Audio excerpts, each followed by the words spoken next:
Halo, shalom, khususnya para teman-teman PMK. Ya, ini eh, pertama kali saya bahas tentang PMK, ya, Persekutuan Mahasiswa Kristen, atau teman-teman yang lain di kampus lain pakai UKK, Unit Kerohanian Kristen, atau apapun itu namanya, tentang organisasi Kristen gitu ya, tentang komunitas anak-anak Tuhan, persekutuan doa di kampus-kampus seperti itu. Ya, apa sih yang mau saya bahas tentang ini gitu ya? Mungkin teman-teman PMK penasaran gitu ya. Apa sih yang mau dibahas soal PMK? Banyak yang mau dibahas tentang PMK. Jadi saya melayani khususnya untuk PMK-PMK. Kalau saya tidak salah ngitung, saya mulai dari tahun 2007 kalau nggak salah udah mulai. Sebenarnya 2005 sih ya. Tapi mungkin 2007 baru mulai lebih banyak ke PMK sampai saat ini gitu ya. Jadi salut buat teman-teman PMK yang sudah melewati pandemi 2020. Kaget semua karena di kampus gak ada mahasiswa gitu ya. Jadi PMK dilaksanakan secara online atau Zoom gitu ya. Dan salut buat teman-teman PMK yang tetap komit gitu ya, tetap mengadakan persekutuan doa umum ya. Buat teman-teman yang memberi hati khususnya ya teman-teman PMK dan bisa melewati sampai tahun 2022 ini, dan PMK mulai onsite lagi gitu ya. Wah, seneng banget ya. Seneng banget, saya pribadi juga seneng banget PMK sudah bisa onsite lagi, kampus-kampus sudah onsite. Tapi yang menjadi perhatian saya, yang menjadi istilahnya kayak keresahan saya, jangan sampai istilahnya PMK mengulang hal-hal yang dulu sebelum pandemi ya dilakukan, dan itu akhirnya menjadi satu saya bilang kendala buat PMK ya. Langsung aja deh ya tentang permasalahan istilahnya PMK. Mulai kita bahas soal santai aja ya, kita bahas tentang program PMK gitu ya. PMK biasanya programnya itu ya, kalau saya salah tolong dikoreksi ya. Natal, Paskah gitu ya, acara Natal, Paskah, lalu makrab, retret, regenerasi itu ya. Seputar itu ya. Setiap kepengurusan pasti ngurusin itu. Ya, ngurusin acara-acara itu ya. Dan nggak sedikit ya ketika ngurus acara-acara ini terjadi juga gesekan, dan itu wajar ya, gesekan satu dengan yang lain ya. Besi menajamkan besi, manusia menajamkan sesama, artinya lewat event-event atau acara-acara itu kita dibentuk Tuhan. Nah, luar biasa. Sekali lagi salut buat teman-teman yang melayani di PMK, karena kalian ini volunteer istilahnya kayak gitu kan, memberi hati untuk melayani Tuhan di kampus. Tapi nggak sedikit juga akhirnya PMK terjebak hanya di acara-acara saja gitu ya. Sehingga yang terjadi pada PMK di awal-awal tahun ya, yang ikut PMK itu banyak karena adik-adik mahasiswa baru tanda kutip takut gitu ya kalau nggak ikut, atau mencari nilai plus tambahan karena ikut PMK gitu ya, ikut persekutuan mahasiswa Kristen di awal-awal tahun, semester 1, semester 2 gitu ya. Semester 3 mungkin masih oke. Semester 4 udah hilang semua. Yang ikut PMK paling tinggal dari misalnya mahasiswa dari ratusan, terus yang ikut PMK awal-awal itu 30-an. Tahu-tahu yang ikut tinggal 5, 10, 15 gitu ya dari mahasiswa baru. Dan itu menjadi masalah. Menjadi masalahnya apa? Yaitu ketika mau regenerasi. Beberapa PMK saya pernah melihat dan saya istilahnya ada di sana, dalam artian saya diminta jadi kayak pembina atau penasehat seperti itu. Kesulitan ketika mau regenerasi karena tidak ada yang mau atau tidak ada orangnya. Nah, itulah kendala. Salah satu kendala ya. Saya bahas salah satu kendala. Mau regenerasi sulit karena nggak ada orangnya. PMK awal-awal aja rame terus sepi. Nah, kenapa? Kok sepi nih gini? Istilahnya kok PMK peminatnya kurang gitu ya. Setelah semester selanjutnya ini bakalan banyak sih sebenarnya yang bisa kita bahas. Sorry. Tapi mungkin satu persatu kali ya kita bahas. Dan kalau teman-teman mau sharing sama saya, ketemuan langsung khususnya PMK-PMK yang ada di Jogja, kampus-kampus yang ada di Jogja, yuk boleh ketemuan sama saya. Terus kita ngobrol soal PMK. Dan teman-teman PMK jangan merasa sendirian, karena saya percaya dan saya punya teman-teman yang peduli juga dengan PMK, youth pastor atau leader-leader yang di gereja peduli dengan PMK tanpa ada motivasi apapun. Dalam artian saya juga secara pribadi saya peduli sama PMK, bukan untuk membawa PMK ke gereja, tetapi terlebih lagi supaya PMK boleh berfungsi dengan baik di kampus ya. Kenapa kok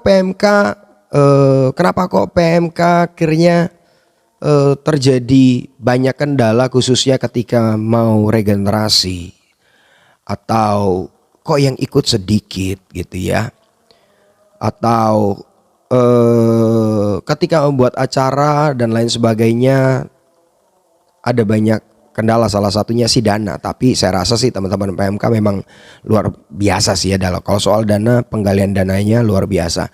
Tapi yang banyak jadi kendala adalah ketika mau regenerasi itu sulit gitu ya, atau yang ikut PMK di semester udah mulai semester 3, 4, 5 gitu ya, udah mulai sedikit yang ikut, awal-awal aja yang rame.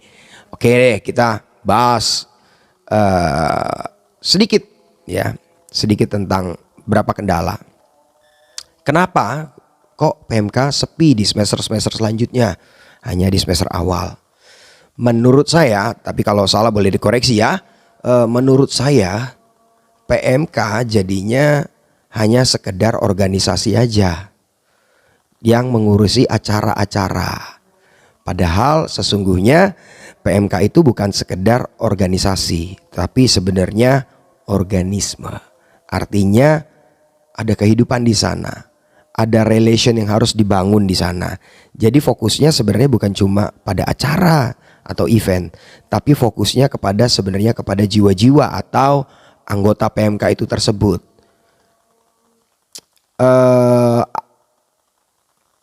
Ada beberapa sih PMK yang sudah jalan dengan luar biasa, yaitu ketika mereka di PMK mereka ada KTB, kelompok tumbuh bersama, atau Komsel PMK. Nah, menurut saya ini satu hal yang bagus di PMK jika ada Komsel atau KTB. Kenapa?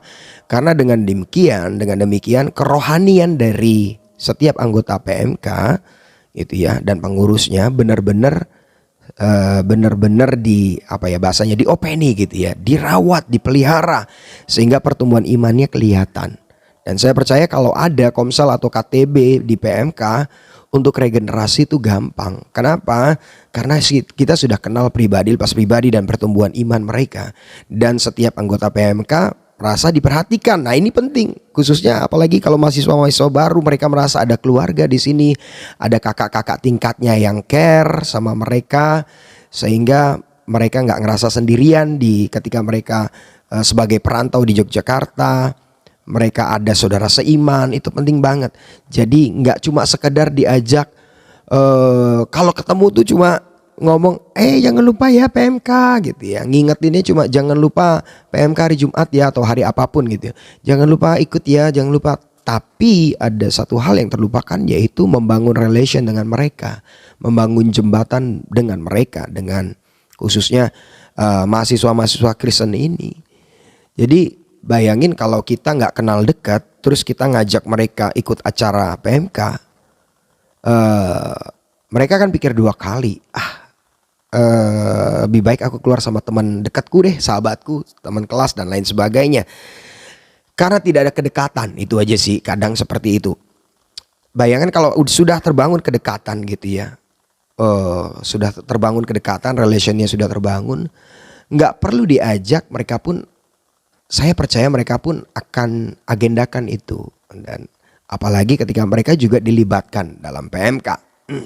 Itu yang pertama, relationship yang menurut saya perlu lebih dibangun lagi di PMK. Jadi tidak hanya sekedar buat acara dan acara saja, karena fokusnya sebenarnya PMK itu adalah, salah satunya adalah pelayanan, bukan hanya sekedar organisasi. Ada beberapa PMK yang saya lihat kalau rapat itu luar biasa. Rapatnya itu bisa jam 8 pagi sampai jam 8 malam. Dan saya pikir sih nggak terlalu penting gitu ya rapat begitu lama dan diminta pertanggungjawaban dan lain sebagainya. Bahkan ada yang sampai seperti kegiatan organisasi lain, bahkan sampai ada yang berdebat panas gitu ya. Saya rasa ini nggak penting karena sekali lagi PMK itu pelayanan, bukan sekedar organisasi. Jadi yang perlu dibangun relation kita pertama kepada Tuhan dan juga kepada sesama anggota gitu ya, anggota PMK dan pengurus. Itu sih ya relationshipnya. Yang kedua, kembali lagi tentang acara di PMK, khususnya yang setiap seminggu sekali itu. Kadang boring gitu ya, karena acaranya ya kayak gitu-gitu aja, monoton gitu ya. Mungkin bisa dimodifikasi lagi acaranya, acara PMK-nya. Ya, saya lihat anak-anak udah mulai kreatif sih ya, dan itu bisa ditingkatkan lebih lagi seperti itu. PMK juga bisa kok ajak kerja sama gereja-gereja lokal gitu ya untuk buat acara ya, supaya kalian nggak sendirian gitu ya. Ini apa namanya, mikirin itu semua gitu. Kalau Kak nanti misalnya kerja sama gereja lokal, nanti kita disuruh ke gereja sana. Enggak juga sih ya. Saya punya teman beberapa yang gembala, youth, pastor. Kita nggak ada pikiran untuk seperti itu gitu ya. Kita pure rindu membantu PMK supaya PMK bisa berkembang dan PMK bisa menjadi perpanjangan tangan Tuhan untuk menyatakan kasih Tuhan ke teman-teman yang ada di kampus gitu. Ya, itu sedikit saja pembahasan saya tentang PMK. Selanjutnya saya juga akan bahas mungkin hal-hal yang lain yang perlu diperhatikan mungkin sama-sama di PMK. Kalau teman-teman ada usul, ada saran yang mau kita bahas bareng, boleh tulis di komen atau DM saya, teman-teman PMK. Kita akan bahas ya, saya akan bahas khususnya. Mungkin nanti juga saya akan undang juga ketua-ketua PMK untuk kita ngobrol bareng, untuk kita podcast bareng. Oke, sekian. Terima kasih. Kalau mungkin ada yang salah dari apa yang saya sampaikan, saya juga boleh minta saran atau ya minta sarannya ya, minta saran atau masukan. Thank you, God bless you. Terus maju PMK.